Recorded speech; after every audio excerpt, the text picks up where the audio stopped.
There we are. Here we are. We're live. Yep, and for real, it does look like we're live. Hello, everyone. We're back. Ashley and Sharon are here to give you lots of galactic updates and good stuff. Ashley, you look a little blurry to me. I want to ask. Well, I guess it can't change. I mean, it might just be on my end. Okay, I'll look on YouTube and see. Okay. Without the echo, I'm going to mute myself. All right. Thanks, everyone, for being here. Again, we're back, and we're here to talk about galactic stuff and more, which encompasses, I tried to say, a lot of things. There's a lot going on in the world with the disclosure, as I call it, bringing the masses into the place of knowing that we are not alone in this universe, this galaxy, at least. Yeah. I am blurry. What? Huh?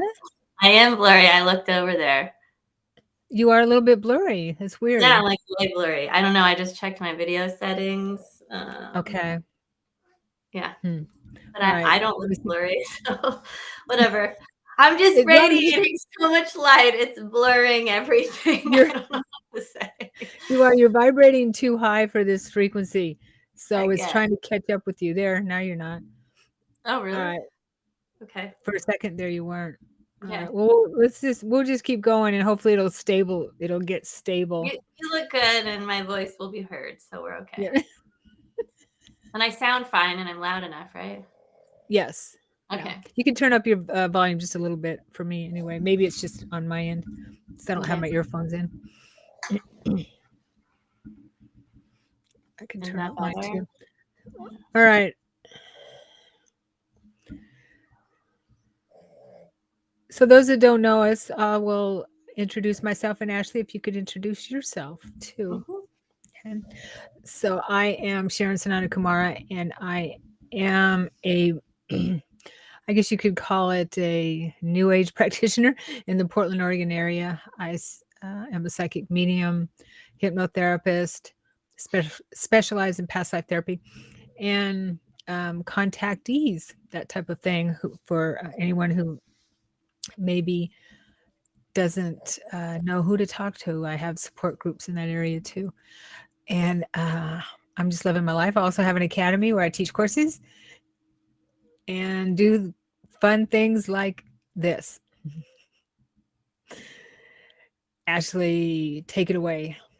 Awesome. I'm Galactic Ashley. I have 2 snore monsters in the background that are out of my reach, so I can't make me quiet. Can't hear. Okay, good. Mahana's like, I will test you on that. I'm Galactic Ashley. I channel divine guidance for starseeds and earth warriors, connecting them to their star families, dragon and galactic lineages. I use light language frequencies and work with your cosmic connections to facilitate high frequency healing transmissions and encoded activations. I have courses during the year, galactic guided intensives. We're in the middle of one right now called Gaia and the Galactics. And I am still taking people that want to join. You'll have access. All of the recordings are still available. This is probably the only one that I do that you can, like, the recordings make sense. You don't have to participate in person. So if you would still like to join, you still can. And I have a couple of coaching slots open, as well as I'm doing a new thing, and I'm really excited about, and I'll be able to remind you all next month because it will start towards the end of July. But it's a 4-week psychic game practice session. So even if you're a practitioner or somebody that's whether you're just starting out or you're a practitioner that just wants to practice, we're going to basically just have a whole group of people come together to do practice sessions together during the summer. Cool. So, yeah, I'm excited. It will be fun. Yeah, nice. That's awesome. So yeah, I forgot to mention, and Ashley is also, I guess we call ourselves contactees. Should we call ourselves that? We can call We consciously work with galactic beings, Mhm. and I've had experiences since I was a child, and to this day still do. And so we're kind of in that space of um, we're kind of a bridge, wouldn't you say? I mean, there's lots of bridges on the planet, so I believe that we're kind of like that. We're one of the bridges Yeah, I think that's between, yeah. good. Or we're Go ahead. connecting with our galactic selves, transmitting the information, embodying that energy closer and closer into this planet, Right. merging with our galactic selves to be a galactic being on the planet, maybe. Mm-hmm. Mm-hmm. Yeah, embodying that. I know that's how I see it too. Going up, pulling our lower frequency bodies up, personalities, whatever you want to call it. That's what integration's all about, right? Pulling them up further or going within further, however you want to look at it. I kind of see it as the sun, a circle, a portal, and as we pull the outer rims, the outer circles of ourselves, the outer parts of us, fragmented parts of us in, pulling them in further and further into the center, our frequency becomes higher and faster and higher and faster, and we integrate with our higher parts of us. I had this epiphany, well, somewhat of an epiphany in my meditation the other day. People who know me know that I am a Yeshua freak. So I work very closely with him, and I'm reading Law of Mastery. I mention that every time I get online, because it's so profound. And I was sitting there in meditation, and I had this inspiration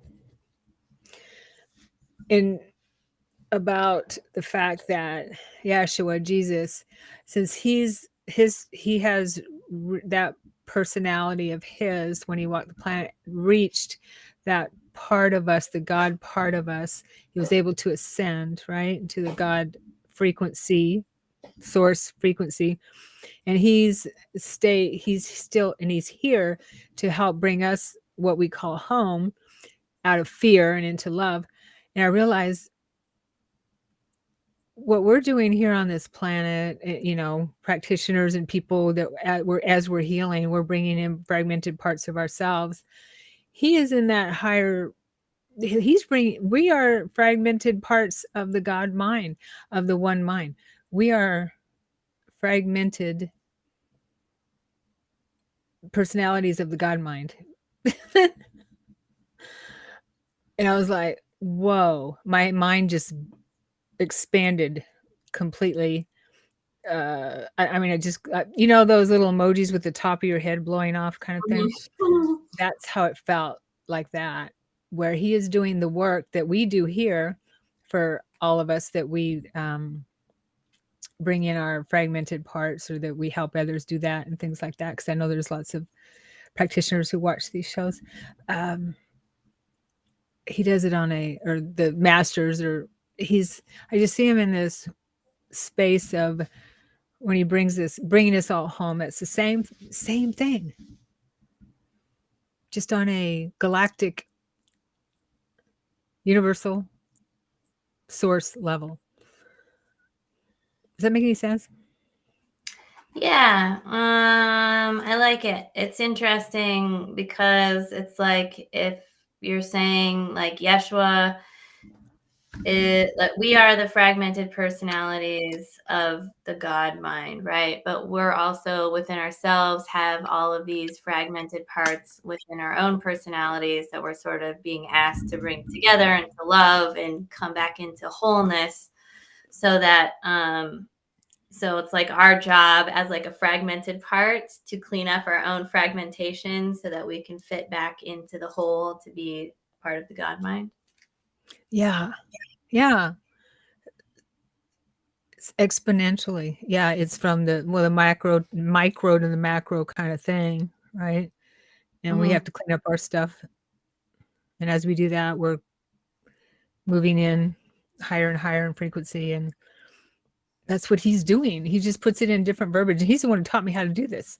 So how to do that kind of work. Yeah, that's So awesome. huh? That's awesome. I like it. Yeah, that was pretty cool. So, hey, Carissa, good to see you. Love to you. Bug just landed on my computer here. We got lots of bugs around here. So there's lots of galactic stuff, disclosure stuff going on right now. Do you know? You know, right, Ashley? Yeah, a little bit. I keep hearing about it sort of in the, I feel like I'm right now, I know, I'm like, what am I doing on a galactic show right now? Because I feel like I'm just in the underworld.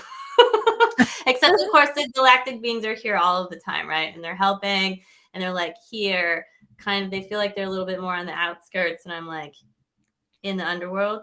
But what I have been hearing is a lot of people talking about disclosure stuff. So I would love for you to talk about it so I can hear it from you.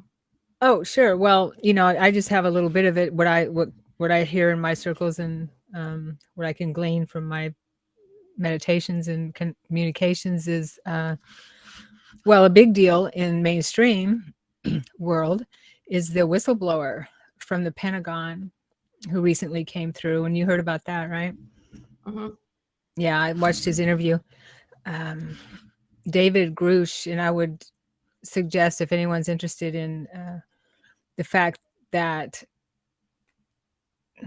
we're getting information to help people wake up to this. And a lot of people in our circles already know all this, but the fact that it's coming out into mainstream circles is pretty huge. Okay, so anyway, so he's worked in the Pentagon. He's high ranking, has lots of experience. He's been there for years and years and years. And we're seeing that he has the highest clearance in the Pentagon, actually. And he confirmed that we have extraterrestrial spacecraft since the 1940s that are being back engineered, reverse engineered, and also that our government has alien bodies. And to a lot of us that's like, well, duh. But to people that need something more, or aren't experiencing things the way we do, this is really big. So they have, what he found out was that and was part of, was a department called the Crash Retrieval Department in the Pentagon. They actually have a department called that. Okay. He was apparently briefed on a lot of it, and he decided to come forward because he could see over the years that he could see through his career that all of this information is been kept from us for so many years in a nefarious way. He said, didn't use that word, but that's kind of what he meant. And so he decided to blow the whistle on it, and then he was, which is what happens, but they have a law against it. Was retaliated against for it. So he filed a whistleblower complaint within the Pentagon. Anyway, so the point is that he's, whether it's part of this false flag thing where, ushering in the negative ET agenda or not, I don't know. My spidey sense tells me he's legitimate, and this is part of the disclosure with the Alliance, White Hats, Federation, and all that have been working on for us. It feels like that, because then another thing happened where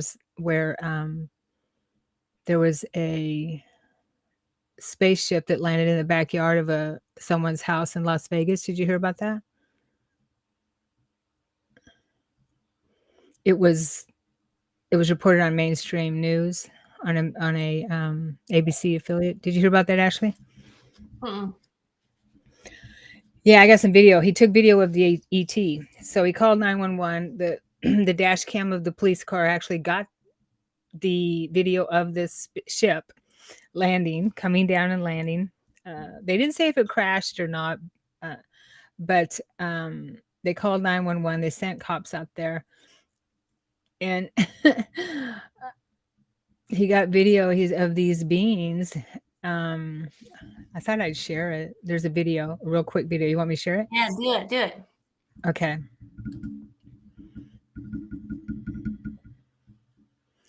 Wait. Okay.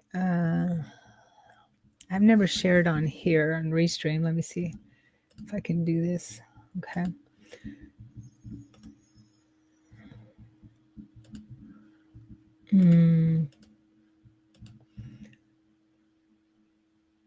How do I do this? Yeah, it won't let me. There it is. Okay. Entire screen. Whoops. Sorry. Okay. I'll get it. It's just really crazy. Yeah, for some reason, it won't let me share.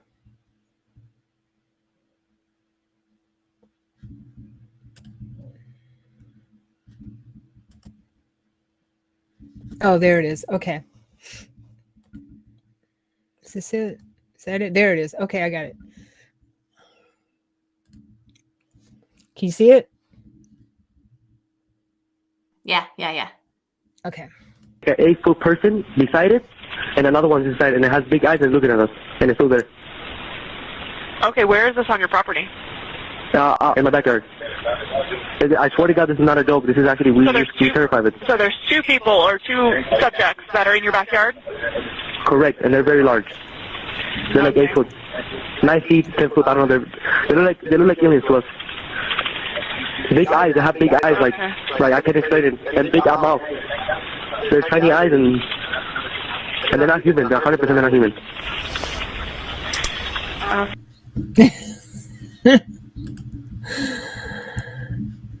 How do I stop it? Stop sharing. Okay. I wish it was longer. Yeah, that's just a part of it. You want to play it again? Yeah. Okay.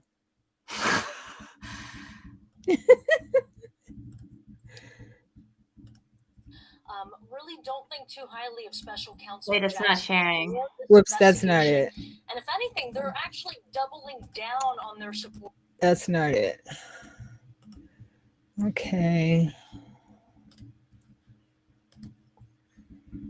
Replay.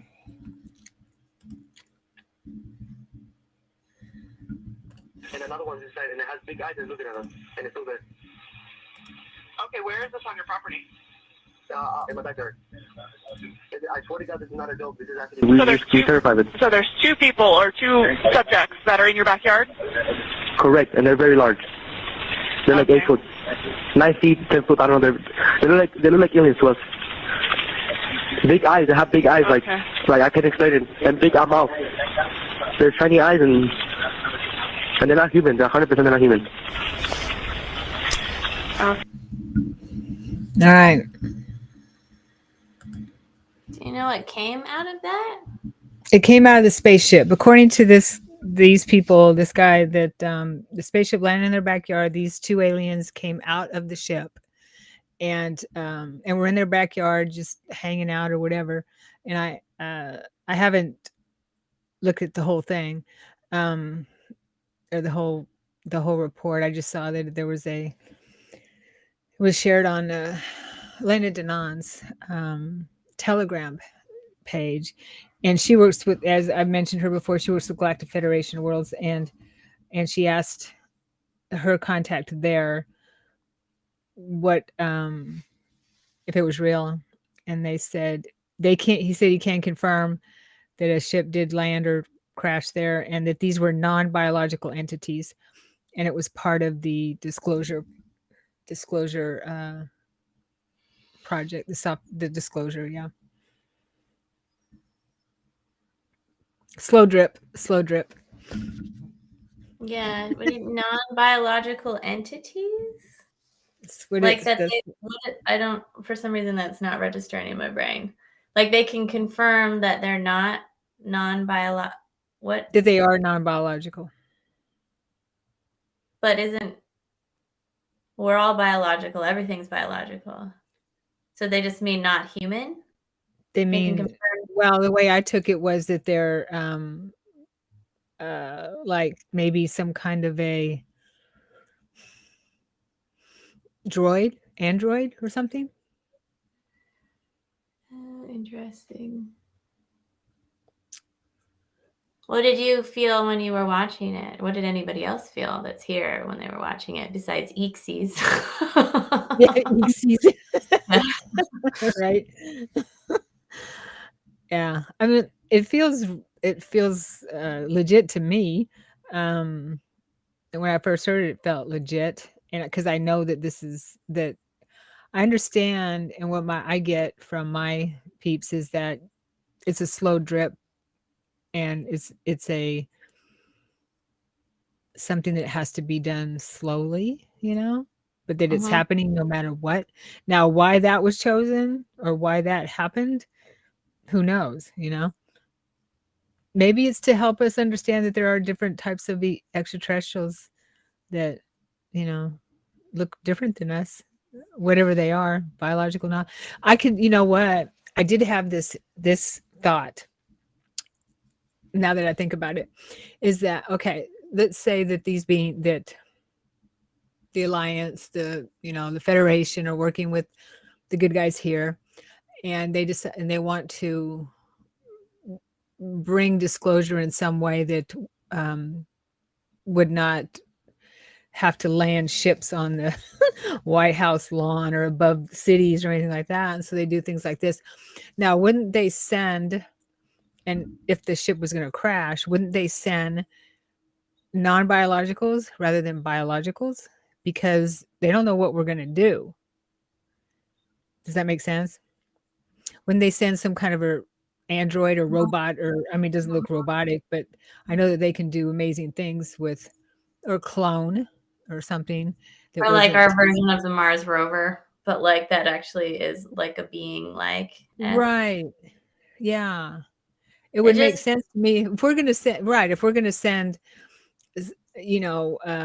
like we send dogs to space and monkeys and right. stuff. I was thinking of chimps less than human. But those are those are not the same thing. No, that's not the same thing. Yeah. Yeah. Ricky says,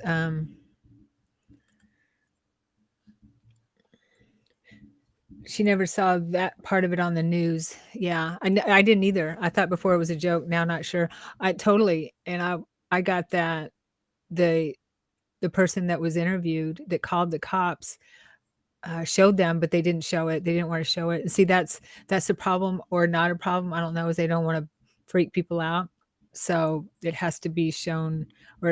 And so he released the video on his own. Huh? Because he was videoing it while he was on the phone. He probably had it on speaker. Like so the video. So somebody had a phone on speaker. They probably grabbed the other cell phone and were videoing it, and then that guy posted it.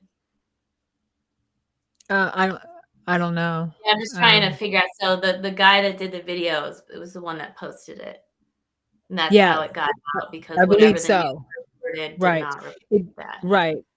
Because I understand that he actually gave them footage, but they chose not to use it, which makes sense. And nobody went out. Did anybody go out there and investigate anything? The cops did. And nothing was there? Nobody was there? I don't know that part of it yet. Okay. Yeah. It's all right. You don't have to know all these things. That's all right. I just saw the original news story, probably like Ricky did. And yeah, we don't have a good track record. You're right. So I would think that if they are going to send someone here, it would be non-biologicals, like the droids. Yeah. Maybe. Yeah, but it's weird because I was like looking at it and like trying to like tuning in, and there was a part of me that was like, oh, is that real? I can't like get a good feel on it. But then there's another part of me that really wanted to cry. So I don't know if like it must be connected to, I mean, it's still, do you know what I mean? I wonder if it's just linked up with a consciousness that maybe is, but it still looked scared. I mean, It it was does look both. scared. I felt the same way.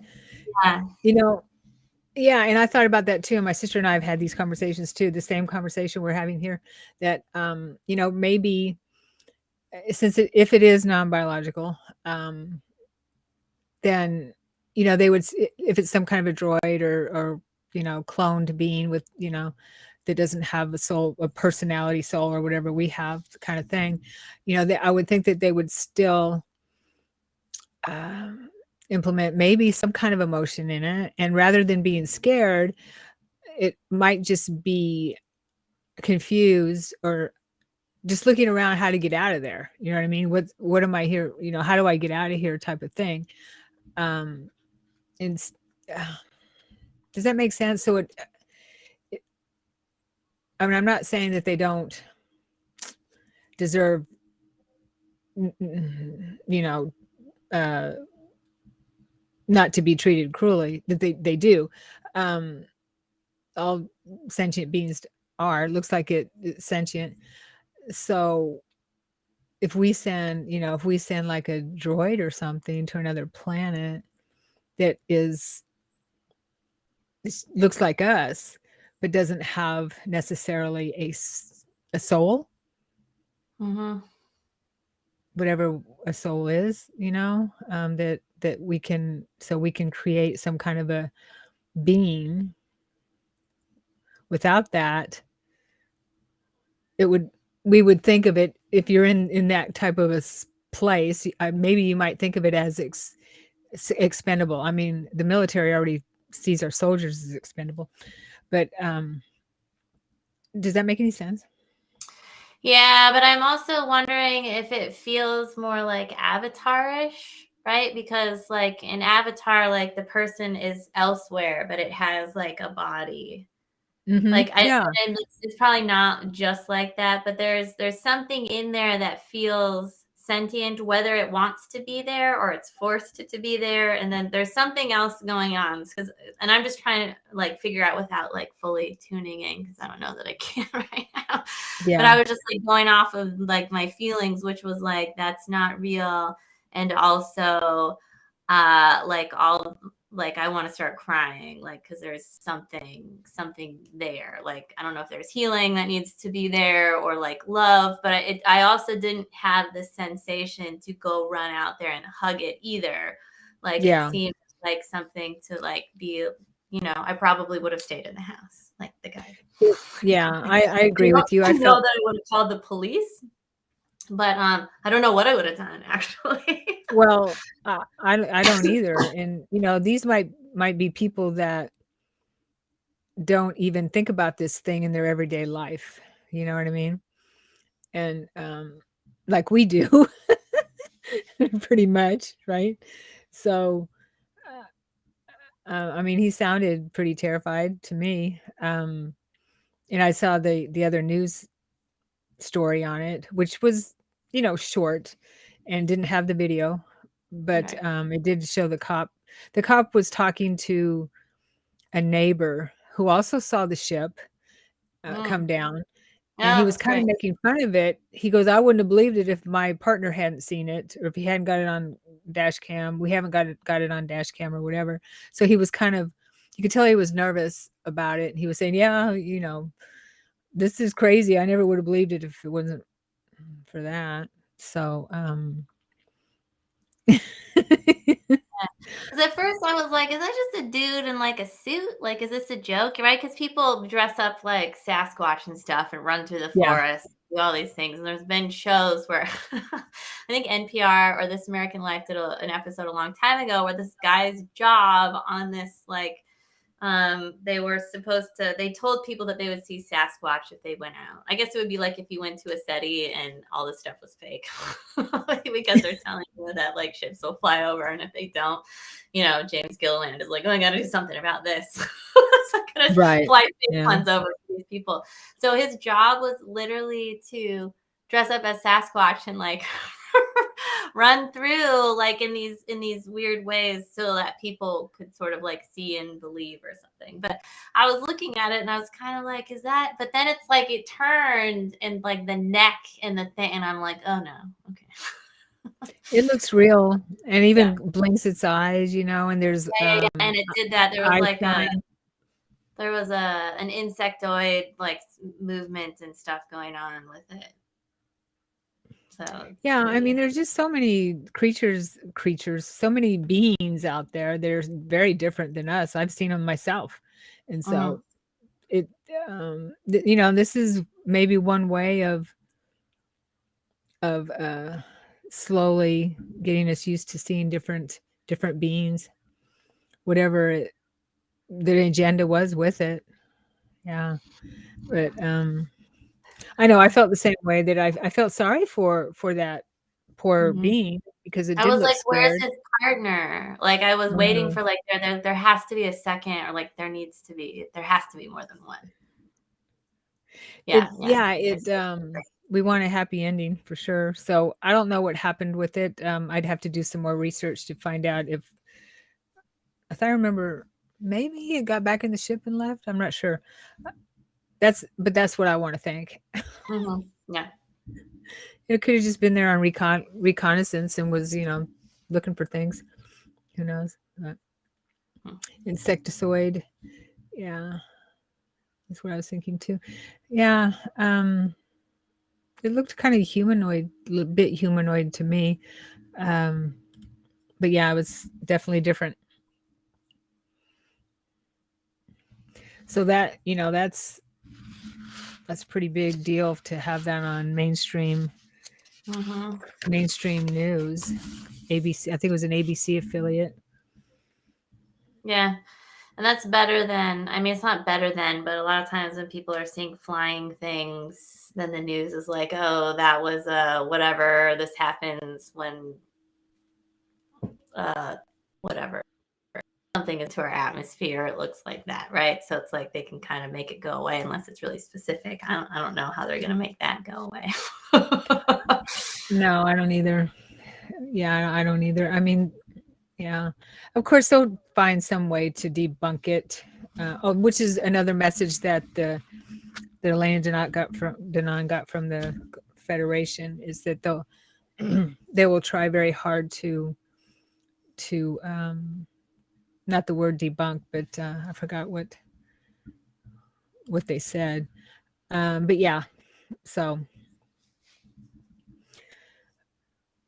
there's lots of stuff. There was a news article in the Sun about a year ago that I didn't even hear about it, that the Sun requested with Freedom of Information Act, requested documents, and they finally got them, that showed that that the Pentagon was studying time travel and anti-gravity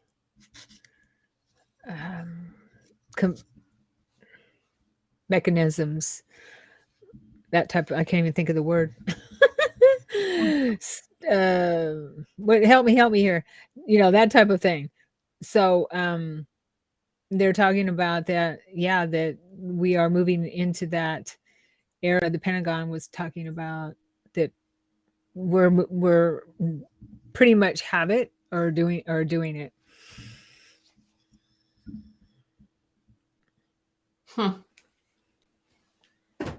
Fascinating. Yeah, that's to have that out in mainstream news also is pretty big. These are documents from the Pentagon.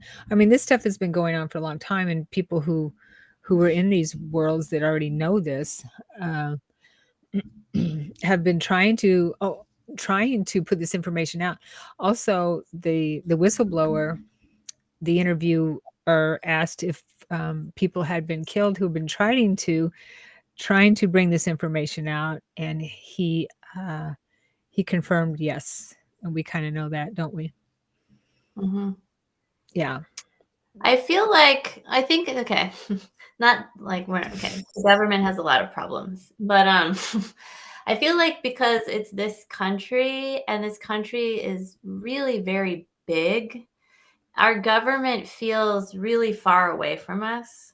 So to me, Right. it feels like it's really beneficial to have more people that are like seemingly regular people that are doing 911 calls or having like that feels actually really important. Like not somebody that's like doing this and is already flagged and all their accounts have been deleted and they've reopened them. Like not one of those people, but like Right. That's what first, I was telling my sister. The very same thing. Yeah. like to have more regular people having I'm just whatever loosely using the word regular, right? Having more people sort of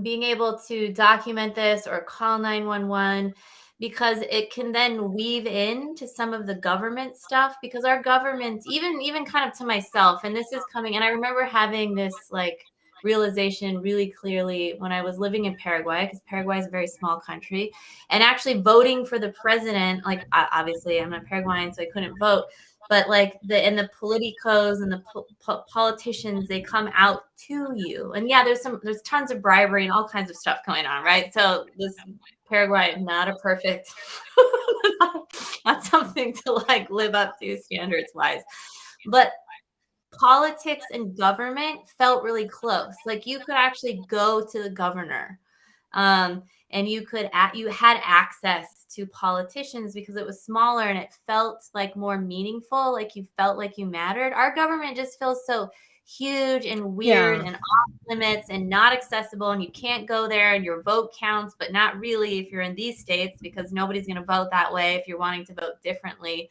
Right. So I feel like these sort of salt of the earth experiences from like other humans is really going to help because some people, they're Pentagon, what? Whistleblower, what? Like, I don't know. Like it's, I mean, yeah, I believe it and it's happening, but like, I think we need like grassroots things happening. I think grassroots is a good term to sort of use, like on the ground, grassroots people having experiences that then get shared. And I think that is going to be the thing that sort of starts tipping the scale to like, oh, maybe this is really happening. Like if a millionaire, and that's the way it's been happening. yeah, but like if a millionaire is doing it, you might be like, oh, well, that guy's in Hollywood and he has like access to all these special effects things and they just made a thing and that's up, right? So it's just nice to have.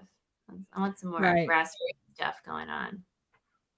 Yeah, no, totally. And I agree with you. And that's why I believe that ship probably landed where it did. I mean, this guy wasn't in the disclosure community or anything like that.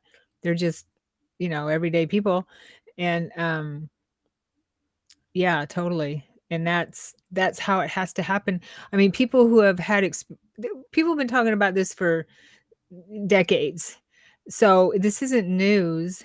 And people like me and Whitley Strieber, I'm not comparing myself to Whitley Strieber, but Whitley Strieber first came out with his contact experiences. He was an everyday guy.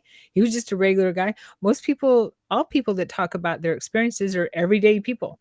Yeah, yeah.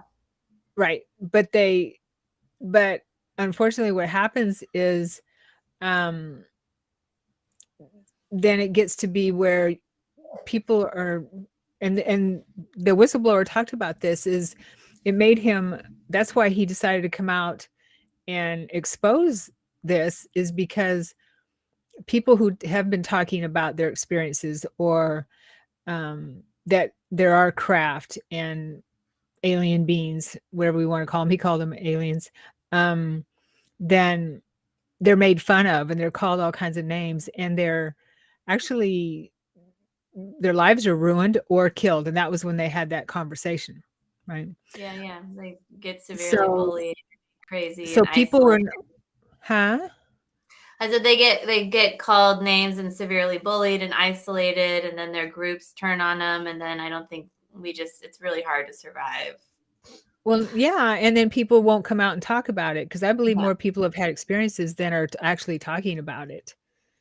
Lots and lots of people have had hardcore or real time experiences, and or seeing strange things or whatever. Yeah. So, but people are afraid to come out and talk about it because it's been so, people are made to look like they're crazy. I mean, look at what happened to Travis Walton. Yeah. When he was abducted, he and his friend, when they were camping, and he was put through horrible things because he was in the military. He was put through horrible things with military, and they treated him like he was, like he had done something wrong, like he was an enemy of the state, and that's what happens. And he hadn't even told anyone about it. So, yeah, I agree, Ashley, that this has to be the more people talk about it, the more we're moving into that shift, and we're able to change that dynamic, or that false, that inverted reality, that it's crazy, and that ETs don't exist, or boy, put on the tinfoil hat. And it's the media that has done it. Well, the government working with the media, these black ops, Pentagon departments and things like that. These black ops departments have done that. And so I would suggest listening to his interview. It's really good. It's only, I don't know, about 30 minutes long, but or 30, 45 minutes long. Yeah, so many military pilots, exactly. Military pilots, soul premises. Yeah, totally. That have either been discharged or told to keep their mouth shut, or else. Yeah. Mm-hmm. You don't have a lot of leverage in the military. Huh? You don't have a lot of leverage in the military. No, and not in civilian life either. It depends on who you are.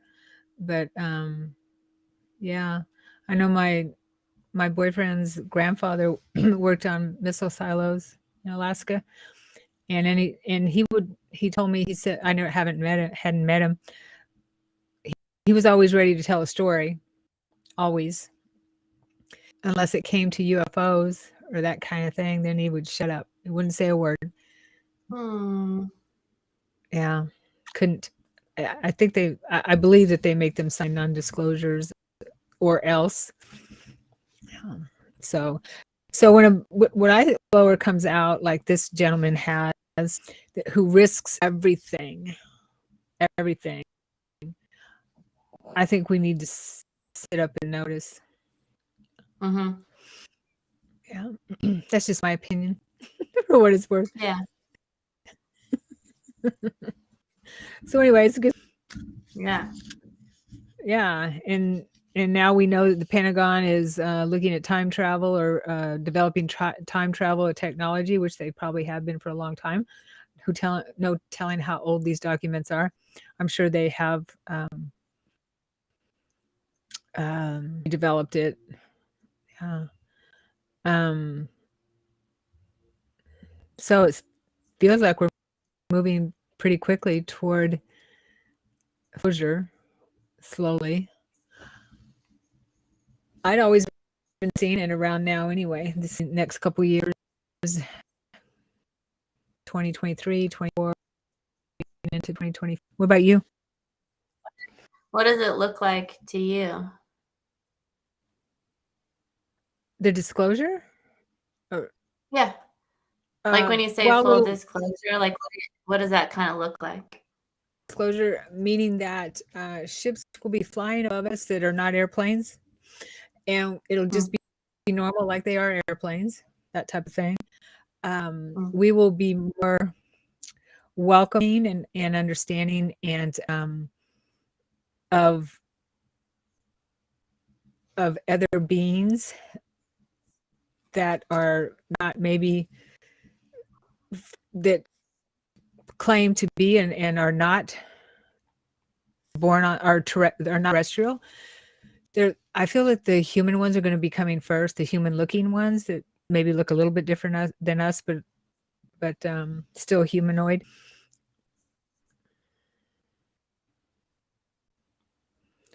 Yes. So Prima, I totally agree. Star Trek, Star Wars. Yeah. Mm-hmm.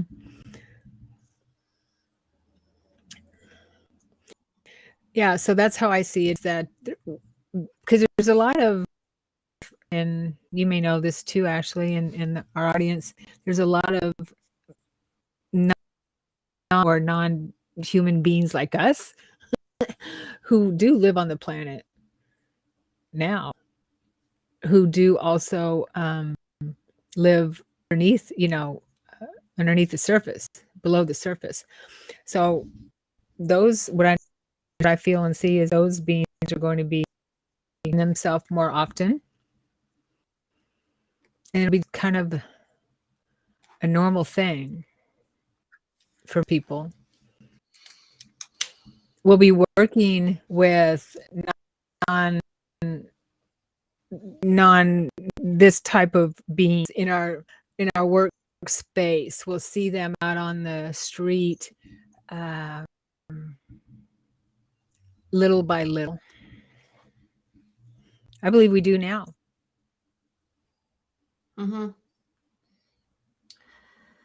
Well, I think it's interesting because it sort of feels like a couple of things are happening, right? Like I could see benevolent beings that come here with the intention to sort of to get us used to seeing them, which is really us getting used to seeing something that's different from us, because we are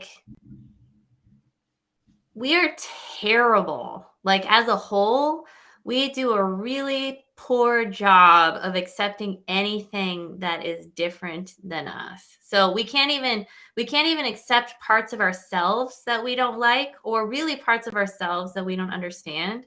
So we're rampant with racism, then it's like a lot of it is subconscious. So I am wondering, and so we can't just be welcoming and open and understanding, but if it's like so intense, I wonder if that starts to shift the way that we think about maybe that person of a different skin color, or that eats different food, or their house smells different than mine does. Maybe we become more accepting of that because the stretch between this and these things that are flying over us shifts us. So I'm just wondering, because it feels like it could have some beneficial things for us to actually help us to open to self-acceptance, acceptance of anything that's different, because there will be very clear, I don't know, being could be blue, or it could look like that insectoid being that we saw earlier, which are very different enough, right?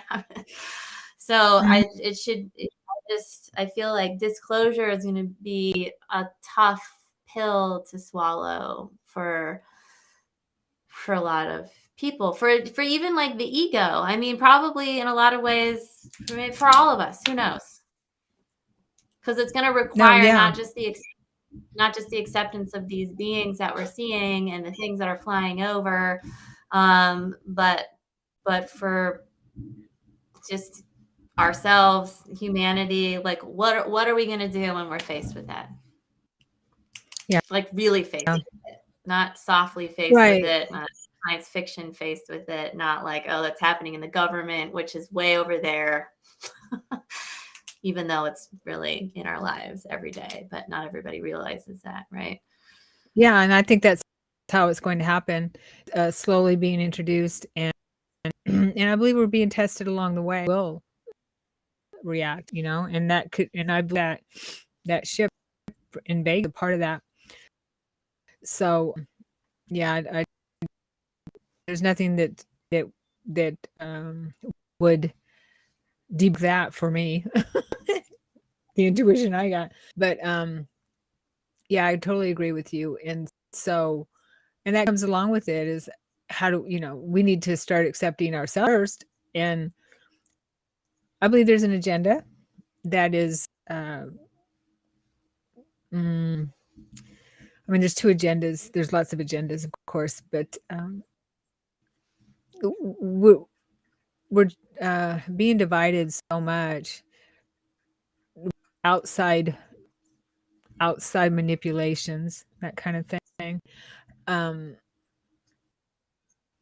That it's important, of course, that we stay in sight of that we are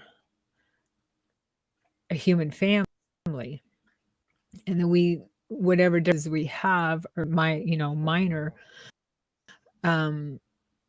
this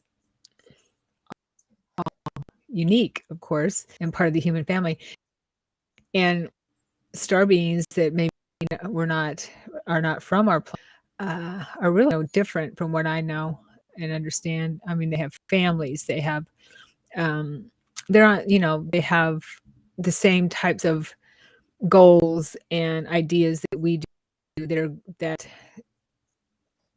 that we will be living with, and may not even be on this planet, because that's another thing I see is being able to, that was another part of Pentagon documents. I just remembered that, and I've seen this in my mind's eye anyway. Colonizing planets, going to other planets, living on other planets, being experienced way. And we're living a lot long days, so I see it in our lifetime. I haven't unseen it yet. Wasn't the rule? See that thing? I see it. What? I said, isn't the rule once you see it, you can't unsee it? I know, right? Yeah. It hasn't lost any energy yet. Yeah. Okay, that's good. Yeah. So, did you see Soul Prima's comment? She wants to know what you think about the ant people in the caves in Grand Canyon. I do remember channeling some ant beings for a client, and they were really great. I feel like, the Grand Canyon's a really high frequency place. So just going off of the rules, something of a really low frequency can't be really functioning in a high frequency place unless the frequency is super neutral. But then, and what I mean by that, there are frequencies that are really, really neutral, which means, and plants are kind of like this too. It means that if you want to use them for sorcery or for hurt or for pain or whatever, you can, or you can use it for healing or for good. And we are really neutral energies too, which is why free will, we have choice, right? So, but there are some energies that I feel like they are high vibrational. And if you're going in there, you are being demanded to also adjust your frequency to that energy. So to me, and I haven't actually tuned into the ant beings in the Grand Canyon, but what I'm getting right now, what it feels like to me, is that they're high vibrational beings that are working with, I don't want to use inner earth because that has its other connotations, but they're working with the frequencies of Gaia to help shift some stuff around, because that's also land that had lost a lot of sovereignty, and there's a lot of indigenous populations that are there. And so I think a lot of stuff needs to be moved around. So they feel like they're doing a lot of work there, and that's really great. Of course, there's tons of insectoid beings and ant beings that probably aren't beneficial, but those feel pretty benevolent and very quite lovely, and probably thank them tonight before I go to bed for their work. Nice. But I don't know anything about them. I haven't read about them. Do you know anything about them, Sharon? What I've heard about them, and I don't believe I've connected with them on a conscious level. I'm not saying I'm not connected on a higher level, but what I've heard about them is from Dr. Michael Salla and his insider JP, who does missions underground on other planets, and he actually did a mission at the Grand Canyon underground, some spaceport or something like that. He reported to Dr. Sala. And the one that he did in Florida, he talked about meeting twice. He went to some underground living, huge underground living quarters for the ant people. And he met and they're very high vibrational, he said.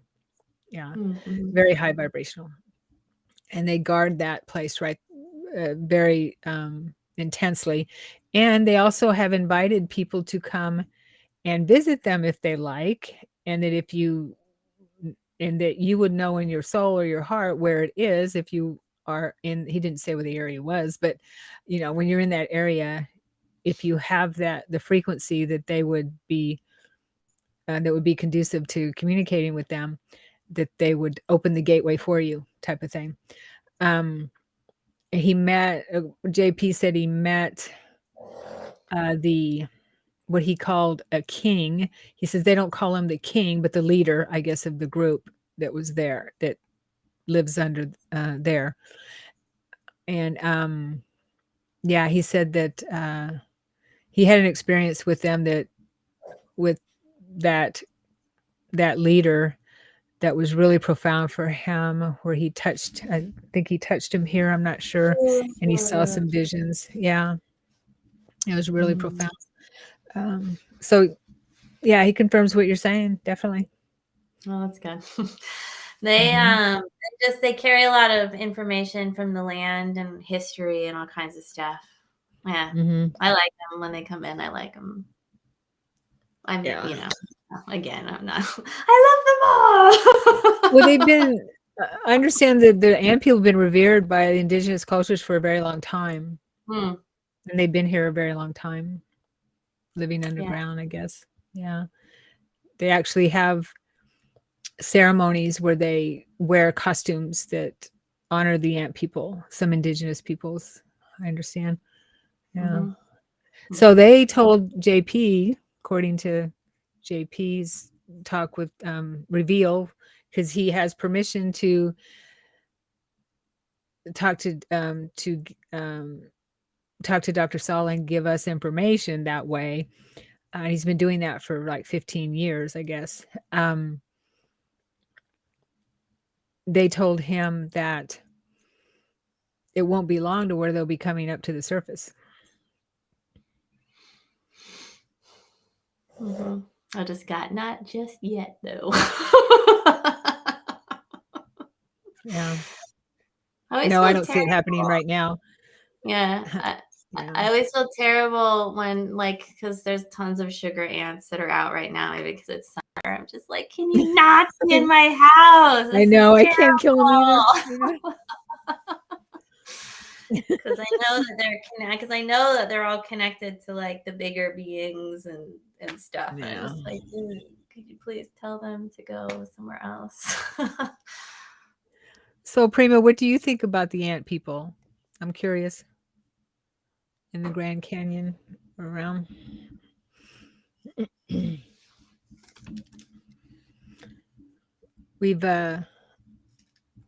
understand we have lots of ancient beings still on the planet. That are just waiting for us to be ready for us to accept them and live with them in harmony, in balance. Yeah. They're also holding information that we've forgotten. Of course, we weren't necessarily here, or maybe we were just in another body or in another form, but they're carrying a lot of, they call it the beings. I mean, the dragons always refer to it as the ancient future. So it's sort of like we're merging our future, we're merging the ancient history sort of into this one moment. But I feel like a lot of these, we can just call them the ancient ones, are these really interdimensional beings that are they're in the really old forests, they're in the Grand Canyon, they're in all of these places, and they're part of the earth and they're part of everything, but they're holding all these iterations of earth, and they're just holding that information, which is just massive, right? Until Right. sort of like, oh, can get it and accept the parts of ourselves. I'm still gonna accept the parts of ourselves that we don't want to look at. Yeah, that's the hard part.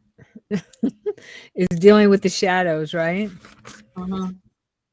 Yeah, and if it was easy, everyone would be doing it, and we'd be all flying high already.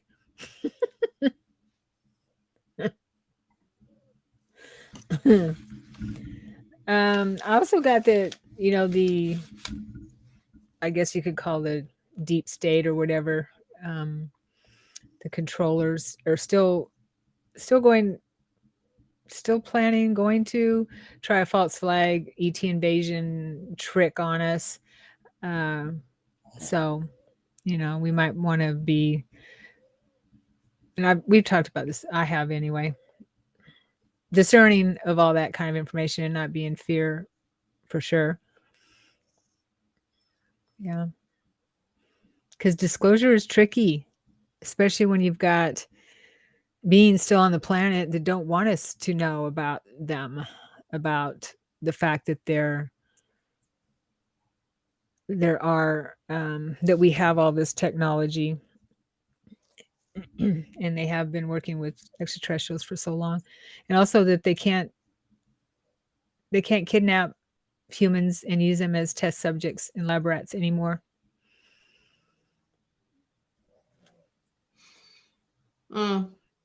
Wait, you got that that's not allowed to happen, or that won't happen anymore? I got that that's not allowed to happen anymore. Oh, like the Galactic Federation of Light or somebody's. Federation of Worlds, yeah. Okay, Yeah. that's good. Mm-hmm. Yeah, I also got confirmation one more time from another source. I can't, for the life of me, I can't remember where it came from. An interview I heard, somebody who I would say was probably would I would trust their information. This is 4 sources I've heard from who confirm, and they don't know each other. Confirm, or that I know of. They don't they don't travel in the same circles. That the negative extraterrestrials are gone off the planet, that have been working with the regressive humans, the regressive ETs that have been working with the regressive humans on the planet to keep all of this, to keep us from advancing technologically. And that was another thing that whistleblower said, was that was the biggest thing that really chapped his butt, so to speak, is that they were keeping all of this hidden from um, from the private sector, when we should have been using it to better our world.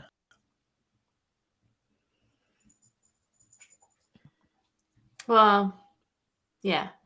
That's with anything, right? That's like where the free will, free choice stuff comes in. There's a lot of energy that's like neutral or can be used for really, really good. And then we tend to find the horrible things that we can also do with it, which is stinks, because somebody can like invent something that's like for this really good thing. And then somebody else comes in and they're like, oh, but we can do this really horrible thing with it. And then it's like, And then that guy's killed, or they steal their patent. That a lot of people have been killed for finding for trying to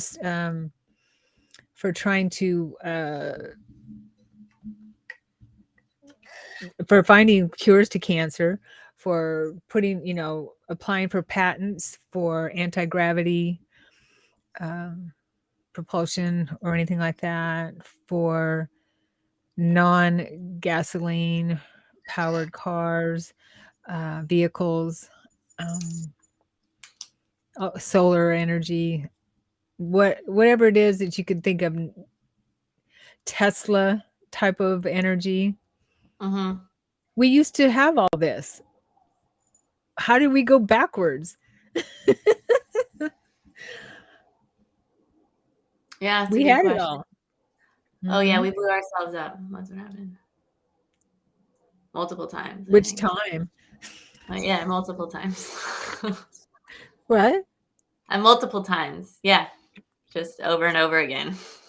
Until we'll eventually get it right, and again, stop using things to control weather and do all this other weird stuff. That's not really what it's for. Yeah. And really, a lot of the technology it's for connections, for connection and for healing. And we're like, oh, maybe I can control the weather with it. Maybe I can kill things with it. Or, oh, I don't like those giant creatures that are just coming to like see what we're doing. So I'm going to use these crystals to kill them. Yeah, we don't have the best track record. We're going to get it. I believe that we're going to get it. Mm-hmm. Yeah. Yeah, I believe I feel we're moving in that way. I believe we're moving in that direction. We just have to make sure that we don't buy into it, the fear, the division and the fear and manipulation. Because that's how they get us. That's how we get ourselves, I guess you could say. Because those shadow parts of us in the collective, we're not separate. The shadow parts of us in the collective are rearing our ugly heads. That was one thing Yeshua taught me 20 years ago, is that when I refer to anyone or think about anyone, that they are a part of me. Refer to them as a part of me.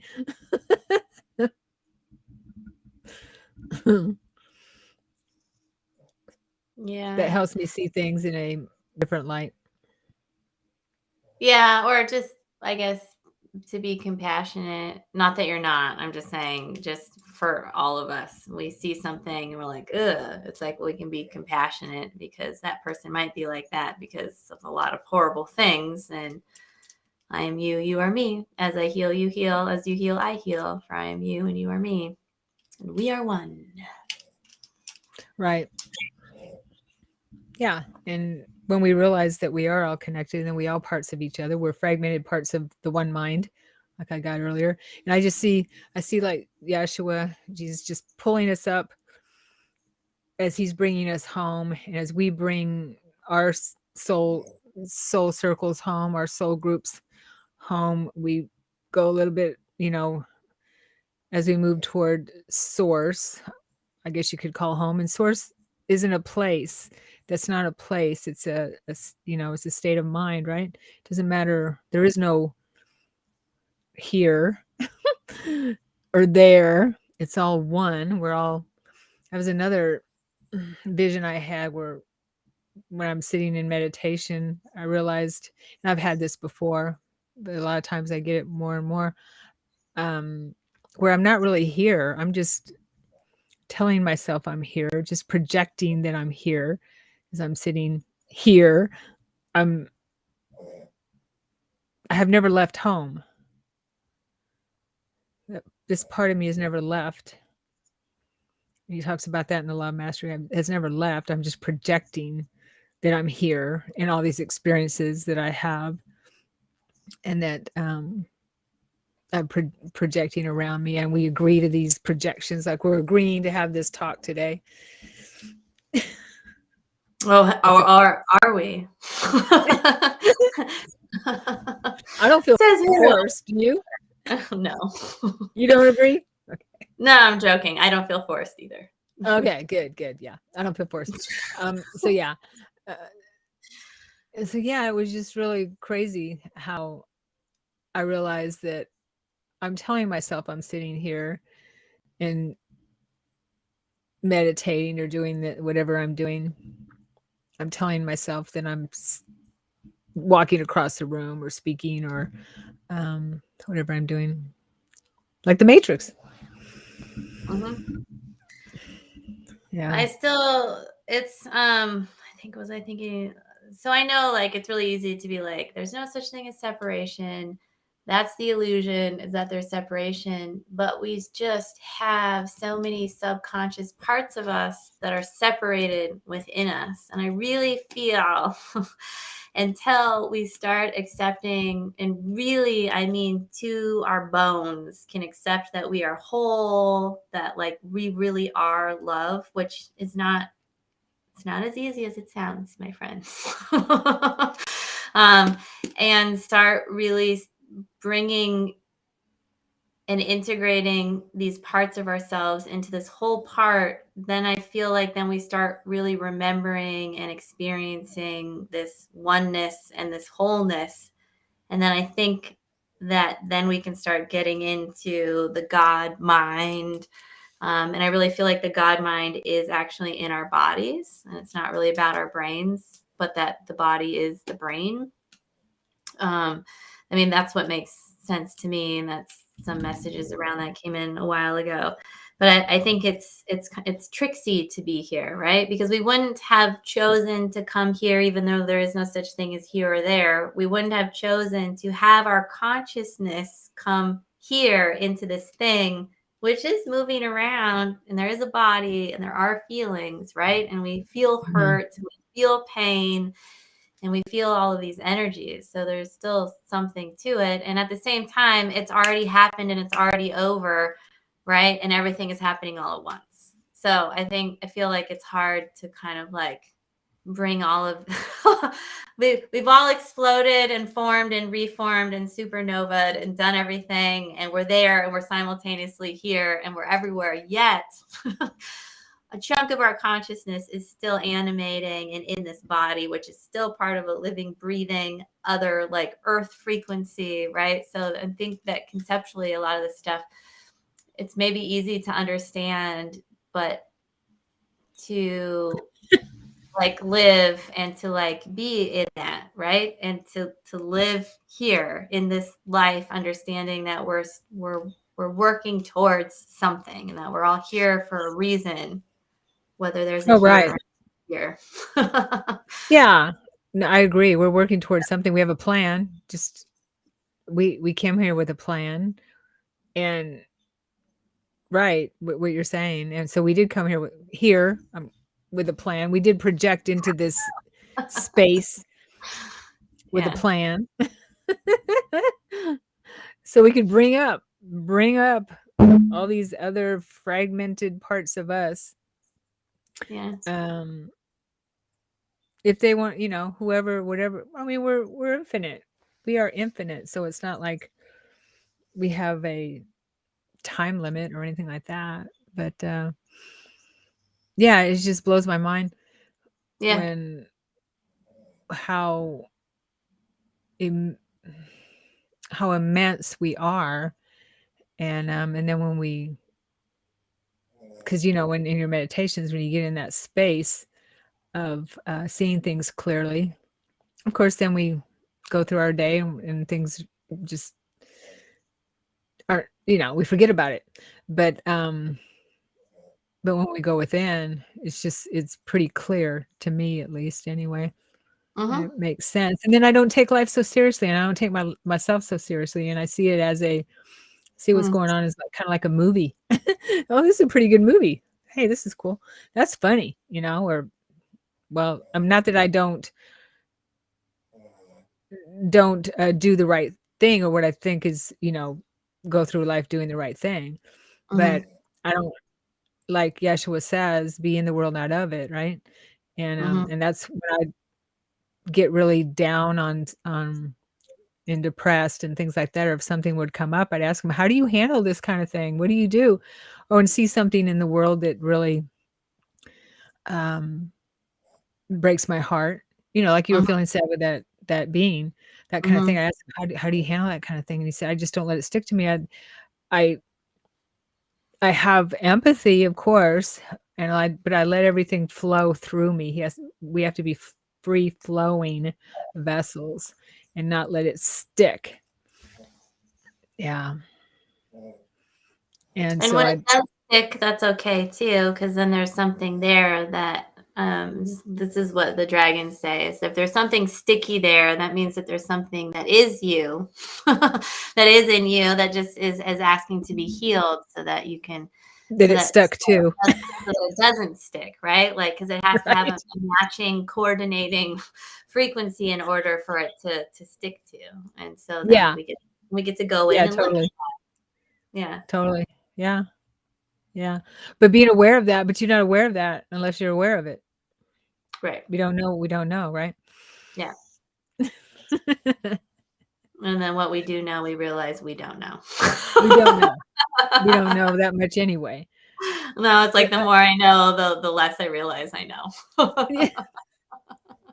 I was just gonna say that. There's a quote from somebody. I don't remember who it is that says that.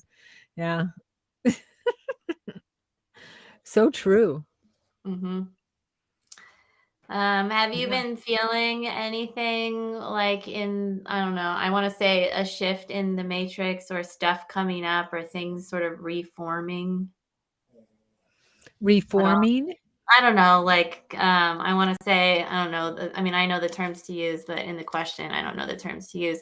Like, I always feel like there's like a false matrix and then there's sort of like the actual real matrix. And the problem is that those frequencies are always sort of overlapping and we sort of have to pick ourselves up off of the false matrix and sort of get aligned in the matrix itself. I personally feel that there's like kind of a shift in the matrix and like it's almost like reforming, like cleaning up, and older parts of the false matrix are like falling and actually dissolving. Yeah. Yeah, I noticed that a lot. I also, and that probably has something to do with what I get a lot of premonition thoughts and I don't know it's a premonition until it happens, because we don't know until it happens, right? Mm-hmm. And I'll something will happen, or I'll be thinking about something or looking for something, and then it doesn't take long, within the same day usually, where that comes up, or maybe the next day. So I feel like the matrix is forming around me, yes, and it's forming around me to my desires and my thoughts. Does that make sense? Mm-hmm. Mm-hmm. So the old would be falling away. Yeah. Mm-hmm. Things are just starting to fall into place. What seems like fall into place more, like, I don't know, for an example, I asked my boyfriend, do you know what the Oregon State bird is? Do you know what the Oregon State bird is? Eagle?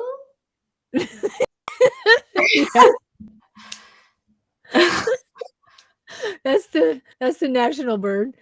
Okay. I know the bald eagle. I swear I just looked this up. I looked up the flower, the rock, the bird, everything, but I don't remember. Okay. Yeah. Well, don't feel bad because we didn't either. And I does anyone here know what the state bird is before I reveal it? So I looked it up, and it has a really cool call.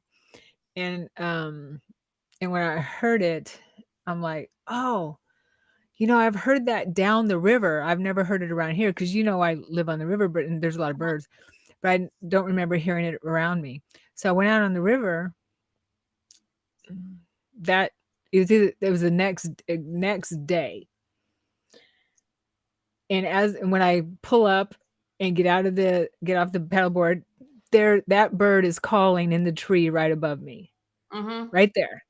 And it's a very distinct call. What is the bird's name? I don't see anybody answering. So okay, it's a Western meadowlark.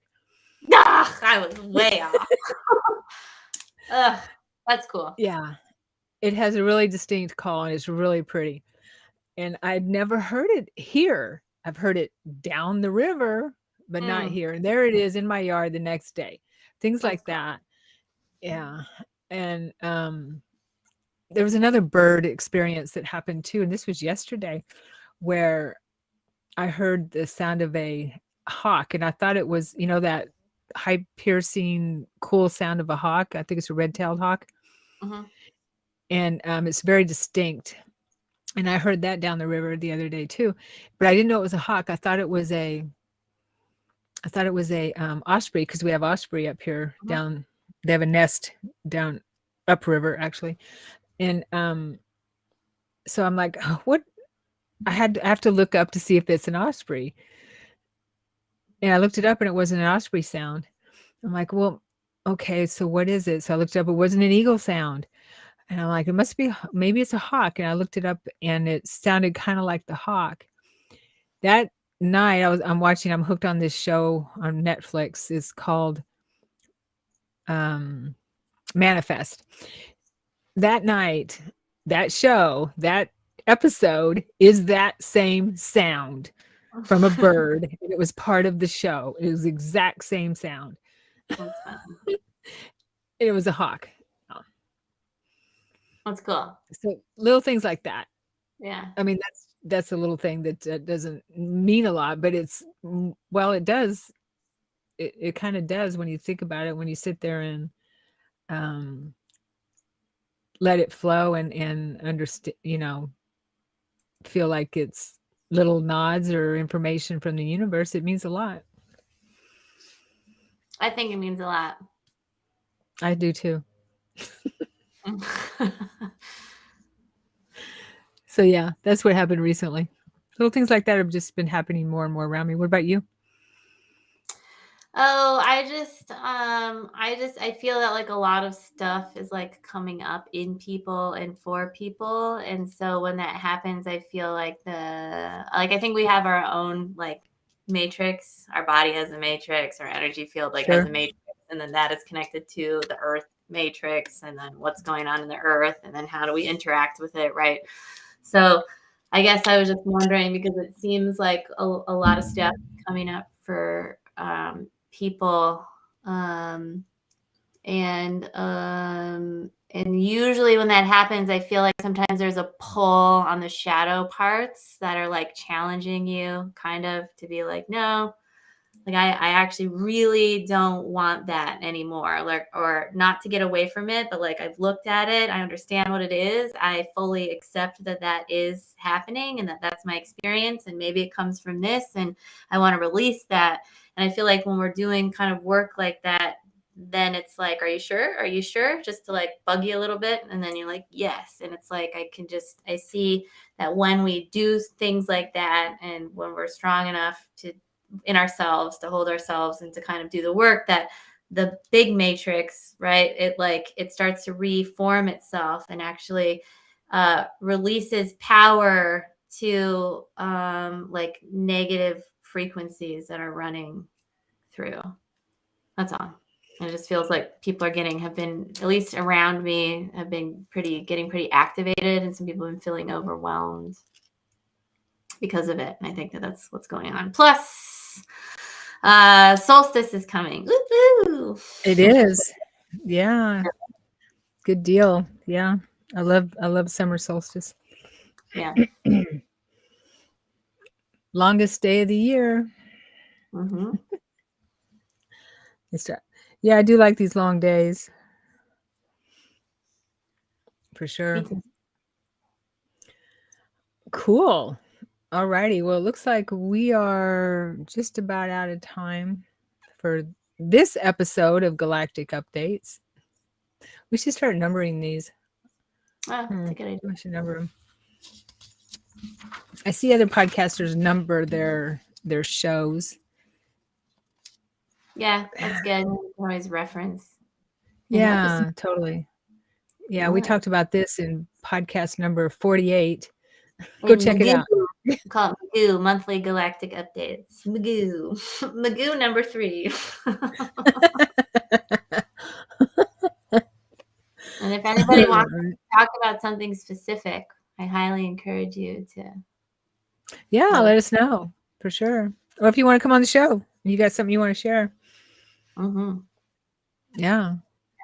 If you haven't, if you're a whistleblower or anything like that, we'd love to have you on our show.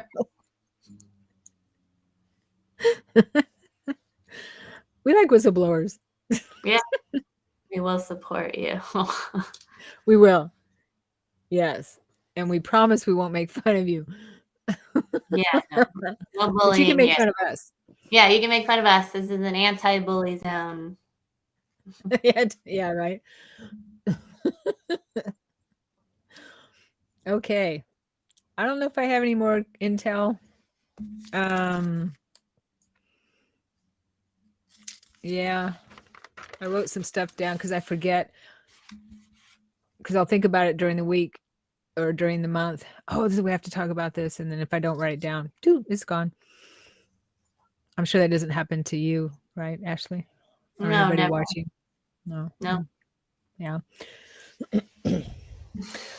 I would say enjoy the ride. This is a really cool time. It's an amazing time to be here. So enjoy it. It's I love it. I would not want to be in the position of having to just, well, I don't know how to put it.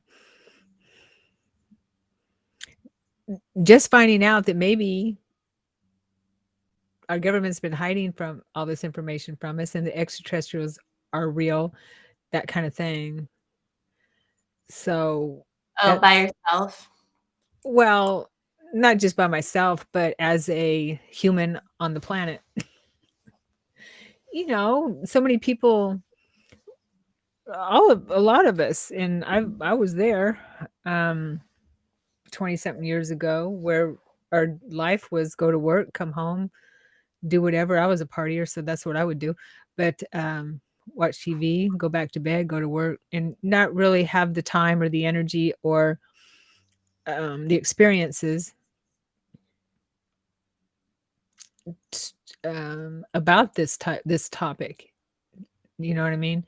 So if it's coming up now, and people who have not been exposed to any of this ever, it might be a hard pill. Yeah. I feel like the beings are saying for people to call in their soul family, but like in human form, because I feel like a lot of the process is going to be really dependent on micro communities. And I think that there's a lot of reorganization kind of going around. There's a lot of people that are like moving, or they were going to move, and then it's like they can't move for whatever reason, or they don't know where to land, and they're kind of like maybe traveling all over the place, which is also beneficial depending on the person, right? Because a lot of times they're not reenacting, but recrossing timelines from other lifetimes, that they're going and like really healing and kind of moving stuff around, or healing land ley lines, et cetera, et cetera. But I think it's beneficial to just in meditation ask if this is something that you want to connect with your soul family, like, and maybe you'll start running into them and sort of feel less alone, so that you can actually claim who you are and know that it's safe to be yourself, right? I think that's a lot of it. Like it's like I do think the beings were saying the other day, like through me, like I am strong enough to love myself. I'm strong enough to hold myself. I'm strong enough to know myself, and I'm strong enough to be myself, right? And it's that to be myself, because so much of us, as much as we like to think that we're authentically living our truth in a lot of ways that we are, but we can always live more authentically and more in alignment and uncover more things and accept more things. And I think it helps when we can just truly be ourselves and be who we are, and start sort of attracting other embodied humans that maybe they're not your hardcore soul family, but at least resonating frequencies. And I think it will make things easier. And then that way, when somebody comes in and they're like, oh, what the hell? I don't know what any of this stuff is. You can be like, come. Yeah. You are welcome here. So I just have micro communities, I think, are going to be what's going to really help this planet and sort of navigate all of these kind of crazy changes and shifting into higher dimensional frequencies. Yeah.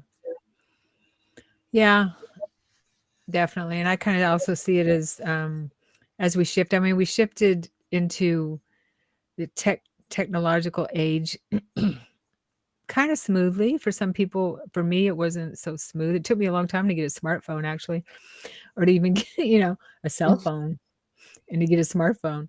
So I see it as kind of move like that shift, where some people it'll be easy, some people it'll be medium easy, some people will be medium hard, some people it won't even affect them because it won't be in there's no need for it in their world. They'll just be Um, oblivious to it. It won't really matter. And then some people will just have varying levels of resistance. Right. Yeah. Or none at all. Yeah, or not at all. And, go with the flow kind of thing. But whatever comes, it's not, I don't see it happening in a really hard way for people. So that's good, because you may have heard this. I've heard for 20 years ago that we were going to have a really hard shift, but it looks like things are happening more smoothly. So that's good. Yeah. Yeah. Yay. Yeah. Yay. I know. Yeah, that feels a lot better for sure. No, I wouldn't want anybody to have to go through what I went through 20 years ago. That's for sure. or your dark night of the souls too. That kind of thing. Belief system crashes are not fun. I wouldn't say it was a belief system crash. There was probably some of that going on with me personally, but it was definitely a intense time. Yeah.